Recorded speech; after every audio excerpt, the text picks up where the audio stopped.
Hello વિદ્યાર્થી મિત્રો, આજે આપણી જે નવી યુટ્યુબ ચેનલ છે નદીમ સર એકેડેમી, આ જે નવી યુટ્યુબ ચેનલ બનાવેલી છે આપણે, એમાં આપણે ધોરણ 9 થી 12નો અભ્યાસ કરીશું. સૌપ્રથમ આપણે ધોરણ 10માં ગણિત અને ધોરણ 12માં નામાના મૂળ તત્વો એટલે અકાઉન્ટ અને આંકડાશાસ્ત્ર એટલે સ્ટેટિસ્ટિક્સનો અભ્યાસ કરીશું. આજે આપણે આપણી જે નવી યુટ્યુબ ચેનલ જે બનાવી છે નદીમ સર એકેડેમી, એમાં આપણે આજે ધોરણ 10 આંકડાશાસ્ત્ર વિશે અભ્યાસ કરીશું, જે ચેપ્ટર નંબર 13 છે આપણી ચોપડીમાં 10માની. હા, હવે તમને બધાને જ ખબર છે કે 10માનું જે પેપર હોય છે એ બે પ્રકારના હોય છે. એટલે એક બેઝિક પેપર પૂછાય છે અને એક સ્ટાન્ડર્ડ મેથ્સનું જ પેપર પૂછાય છે. તો આ આંકડાશાસ્ત્ર જે ચેપ્ટર છે એ કેટલા માર્ક્સનું પૂછાય છે, સૌપ્રથમ આપણે એ સમજી લઈએ, જેથી કરીને તમને પણ ખબર પડે કે આપણે કેવી રીતે તૈયારી કરવાની અને કેવી રીતે આપણે જે વિદ્યાર્થીઓ જેમને ગણિતથી ડર લાગે છે, આમ તો ગણિતથી ડરવાની કંઈ જરૂર હવે છે જ નથી તમને. કેમ કે હું તમને ખૂબ જ ઇઝી મેથડથી, ખૂબ જ સહેલી રીતે હું તમને ગણિત શીખવાડવાનું પૂરું અને મારા તરફથી હું પૂરતું પ્રયત્ન કરીશ કે જેથી તમને આસાનીથી અને ઇઝી મેથડથી તમે સમજી શકો, અને હું પૂરતી કોશિશ પણ કરીશ તમને સમજાવવાની કે જેથી કરીને તમે સમજી શકો. તેમાં સૌપ્રથમ આવે છે બેઝિક મેથ્સ. તો બેઝિક મેથ્સની અંદર જે સેક્શન એ સેક્શન એમાં 3 પ્રશ્નો પૂછાશે, 3 માર્ક્સનો, બરાબર. એટલે એક પ્રશ્ન જે છે 1 માર્ક્સનો પૂછાશે. પછી સેક્શન બીમાં 1 પ્રશ્ન 2 માર્ક્સનો પૂછાશે. સેક્શન સીમાં 1 પ્રશ્ન 3 માર્ક્સનો પૂછાશે. સેક્શન ડીમાં 2 પ્રશ્નો 8 માર્ક્સનું પૂછાશે. ટોટલ જો તમે જુઓ તો 16 માર્ક્સનું આ ચેપ્ટર પૂછાશે. એટલે પાસ થવા માટે આ ચેપ્ટર ખૂબ જ મહત્ત્વનું છે, ખૂબ જ મહત્ત્વનું. એટલે 7 પ્રશ્નો પૂછાશે. 7માંથી આપણે 7 પ્રશ્નો પૂછાશે અને 7 પ્રશ્નોના કુલ ગુણ જે છે એ 16 માર્ક્સના છે. બીજું જે પેપર પૂછાય છે સ્ટાન્ડર્ડ મેથ્સ. સ્ટાન્ડર્ડ મેથ્સમાં શું હોય છે કે જેમાં સેક્શન એમાં 2 પ્રશ્નો 2 ગુણના પૂછાશે. સેક્શન બીમાં 2 પ્રશ્નો 4 માર્ક્સના પૂછાશે. એટલે 1 પ્રશ્ન 2 માર્ક્સનો પૂછાશે. અને સેક્શન સીમાં પૂછાતું નથી. સેક્શન ડીમાં 1 પ્રશ્ન 4 માર્ક્સનો પૂછાશે. એટલે ટોટલ આપણે જોઈએ તો 5 પ્રશ્નો પૂછાશે પેપરની અંદર, અને એ 5 પ્રશ્ન 10 માર્ક્સના હશે, બરાબર. હવે આપણે આગળ જોઈએ કે આ ચેપ્ટરમાં કયા પ્રકારના દાખલા પૂછાય છે અને આ આખા ચેપ્ટરમાં કયા સૂત્ર આવે છે એની હું તમને પહેલાં માહિતી આપી દઉં કે આ ચેપ્ટરમાં કયા સૂત્રનો ઉપયોગ થાય છે, જેથી કરીને તમને ખબર પડી જાય. તેમાં જે 13.1 છે એ 13.1માં મધ્યકના જ દાખલા પૂછાય છે. એમાં 3 મેથડ વપરાય છે. એક તો છે સીધી રીત, જેને પ્રત્યક્ષ રીત કહેવામાં આવે છે. બીજી રીત છે ધારેલ મધ્યકની રીત, અને ત્રીજી રીત છે પદ વિચલનની રીત. ખૂબ જ ઇઝી પદ્ધતિ છે, 3 એક્ઝામમાં પૂછાય છે મધ્યક શોધો. તો આપણે આ 3 રીતમાંથી તમને જે ઇઝી લાગે એ મેથડથી, એ પદ્ધતિથી, એ રીતથી તમે દાખલો ગણી શકો છો. તેમાં 3 પ્રશ્નો આવે છે. પેલું છે જેનું સીધી રીતનું સૂત્ર શું છે, તો x બાર equal sigma fi xi upon sigma fi, અને સિગ્મા કહેવાય સિગ્મા. બીજી જો મેથડ છે ધારેલ મધ્યકની રીત. એનું સૂત્ર શું છે, તો x bar equal a plus sigma fi di upon sigma fi, જ્યાં ડીઆઈનું સૂત્ર શું છે, તો ડી બરાબર xi માઇનસ a. આ સૂત્રનો ઉપયોગ ક્યારે કરવાનો, તો આ સૂત્રનો ઉપયોગ ત્યારે કરવાનું જ્યારે વર્ગ લંબાઈ કેવી હોય, અસમાન હોય. અસમાનનો મતલબ શું થાય, તો અસમાનનો મતલબ એમ થાય કે હું તમને જો અહીંયા લખીને બતાવું છું કે દાખલા તરીકે 5 થી 10, 10 થી 15, પછી 15 થી 25, 25 થી 35.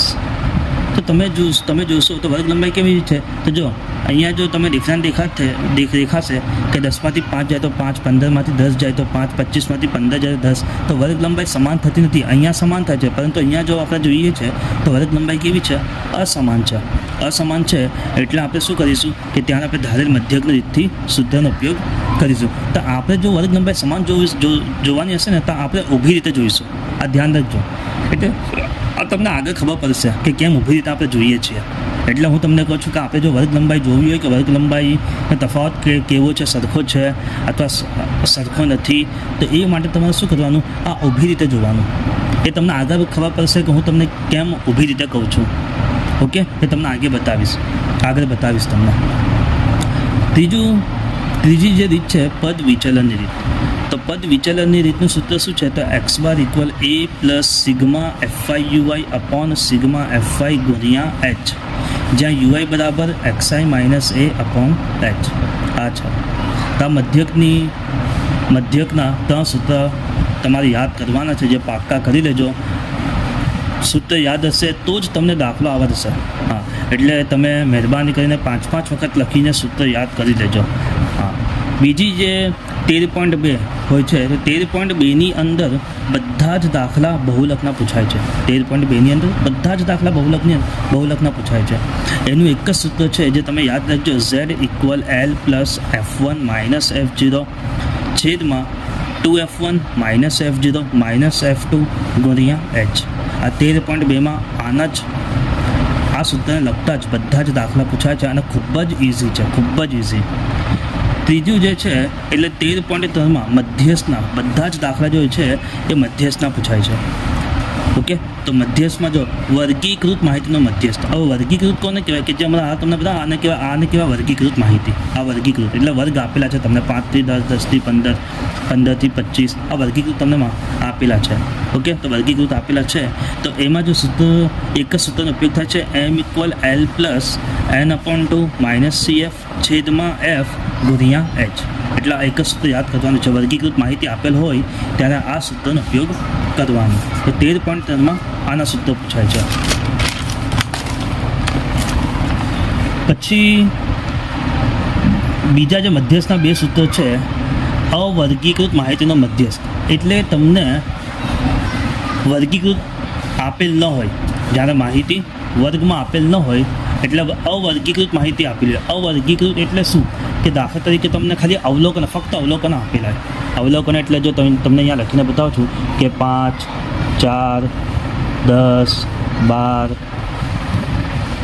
15 આવા અવલોકન આપેલા હોય અને તમને એમ કે મધ્યસ્થ શોધો, તો આ અવલોકનો જે છે ને એને અવર્ગીકૃત માહિતી કહેવાય. અવર્ગીકૃત માહિતી આપેલ હોય ને ત્યારે આ બેમાંથી એક સૂત્ર તમારે યુઝ કરવાનું. આ બેમાંથી એક. હવે મેં લખેલું છે અહીંયા કે જો n અયુગ્મ સંખ્યા હોય ત્યારે, એટલે n અયુગ્મ. હવે n અયુગ્મનો અર્થ શું થાય, એકી સંખ્યા. n એટલે શું, અયુગ્મ. તો આપણે અવલોકનો ગણવાના કે કેટલા અવલોકનો છે, 1, 2, 3, 4, 5 છે. તો આપણને ખબર છે 5 કેવી સંખ્યા છે, અયુગ્મ. એટલે n કેટલા છે અહીંયા, n તમને ખબર પડી ગઈ. તો n કેટલા છે, તો n અહીંયા છે 5. n કેટલા છે, 5 છે. એટલે તમારે આ સૂત્રનું પહેલું જે સૂત્ર આપેલું છે એ સૂત્રને તમારે યુઝ કરવાનું. કયું સૂત્ર છે, m ઇક્વલ n+1/2 મૂ અવલોકન. આ સૂત્રનો ઉપયોગ કરવાનો. અને પછી બીજું સૂત્ર છે અવર્ગીકૃત માહિતીનો. જો n યુગ્મ એટલે શું, બેકી. કે જો n યુગ્મ સંખ્યા હોય ત્યારે,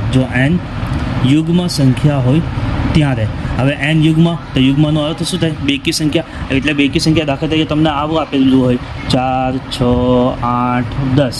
જો આવા આ અવલોકન તમને આપેલો હોય, અવલોકન આવા આપેલો અને એમ કીધું હોય કે મધ્યસ્થ શોધો. તો આપણે જોવાનું તો અહીંયા nની સંખ્યા કેટલી છે, એટલે અવલોકનો કેટલા છે, તો 1, 2, 3, 4. તો અહીંયા અવલોકનો કેટલા છે, 4. તેના ઉપરથી તમને ખબર પડી જાય 4 ઉપરથી કે અવલોકનો બેકીમાં છે. એટલે બેકીમાં હોય ત્યારે તમારે આ સૂત્રનો ઉપયોગ કરવાનું, m ઇક્વલ n/2 મૂ અવલોકન પ્લસ n/2 +1 મૂ અવલોકન અપોન 2. ત્યારે તમારે આ સૂત્રનો ઉપયોગ કરવાનો. ટેક્સ્ટબુકની અંદર આના સમ આપેલા નથી, પરંતુ હું તમને અલગથી જે બોર્ડની એક્ઝામમાં પૂછાયેલા છે અને જે પૂછાશે હું તમને દાખલા અલગથી હું કરાવીશ. પછી એક સૂત્ર આવે છે કે મધ્યક, બહુલક અને મધ્યસ્થ વચ્ચેનો સંબંધ. તેનું સૂત્ર કયું છે, z ઇક્વલ 3m - 2x બાર. ટેક્સ્ટબુકમાં આના પર દાખલા નથી, એ પણ હું તમને અલગથી શીખવાડીશ. તો હવે આપણે શરૂઆત કરીએ દાખલા નંબર 13.1. આઈ હોપ કે તમને જે મેં સૂત્ર સમજાવ્યા છે મેં મારી રીતે પ્રયત્ન કર્યું છે તમને સારી રીતે સમજાવવાનું. જો તમને ના સમજાવે પડે તો તમે નીચે કોમેન્ટ બોક્સમાં તમે લખી શકો છો.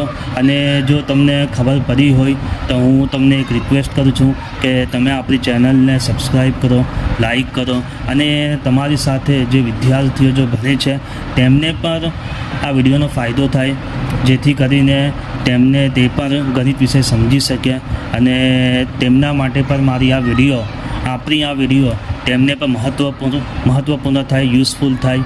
હા, તો હું તમને એક રિક્વેસ્ટ કરું છું, તમે અમારી ચેનલને, જે આપણી નવી યુટ્યુબ ચેનલ બનાવેલી છે નદીમ સર એકેડેમી, તમે એને સબસ્ક્રાઈબ કરો.